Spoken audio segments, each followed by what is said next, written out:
A gente quer falar hoje sobre a diferença entre sintomas, a síndrome de Alzheimer e como diferenciar uma coisa da outra.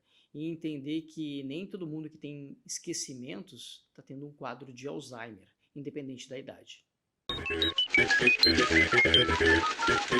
Claro que a preocupação da Cláudia ela é legítima. Essa questão de memória ela é fundamental e a gente tem que diferenciar quando é um quadro de uma demência do tipo Alzheimer, que é característica ter perda de memória ou não. Bom, mas nem toda perda de memória é Alzheimer. A gente tem perda de memórias na depressão, a gente tem perda de memórias na ansiedade. E agora, com pandemia, lembra que eu citei anteriormente como a pandemia provocativamente ela tem causado uma perda de funcionalidade do cérebro.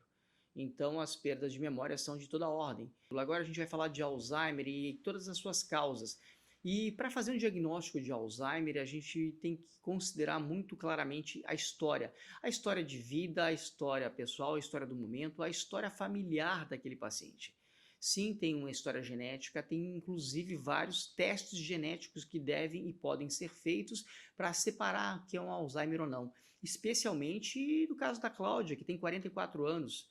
Um quadro de 44 anos com esquecimento grave merece sim uma investigação precisa e a gente tem painéis genéticos que podem dizer para a gente se tem uma chance maior ou não de estar correndo um quadro de demência do tipo Alzheimer e especialmente entender que todos nós temos falhas de memória. A gente vai conseguir ter a nossa atenção e a atenção vai implicar em memória. E tem lá um post no site da Jimbrain a respeito de atenção e memória, como isso é importante, o quanto você consegue focar, destinar e estar atento às situações. Porque se você não está atento, você não grava, então sua memória não funciona. Isso não é Alzheimer. Se alguém está conversando sobre alguma coisa que não te interessa, isso não entra no seu cérebro, então isso não vai ser gravado. Isso não está sendo gravado, se alguém te perguntar, essa memória não vai voltar. Como dizer que isso é uma falha de memória se você não se interessou por aquele assunto? Ou se você não está interessado por nada e por vezes na depressão, por vezes na ansiedade, no toque, várias doenças psiquiátricas e várias doenças, por exemplo, hormonais, como um hipotireoidismo, sim, podem haver perdas de memória.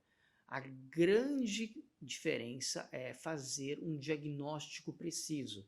Lá na Jimbrain, lá no site, temos diagnósticos especializados online, gratuitos, que podem diferenciar muito claramente o que é uma coisa e outra. E é um grande primeiro passo para saber se você está indo no caminho certo, está se cuidando, especialmente se você tem crítica a respeito do que está acontecendo com o teu cérebro, com os teus neurônios.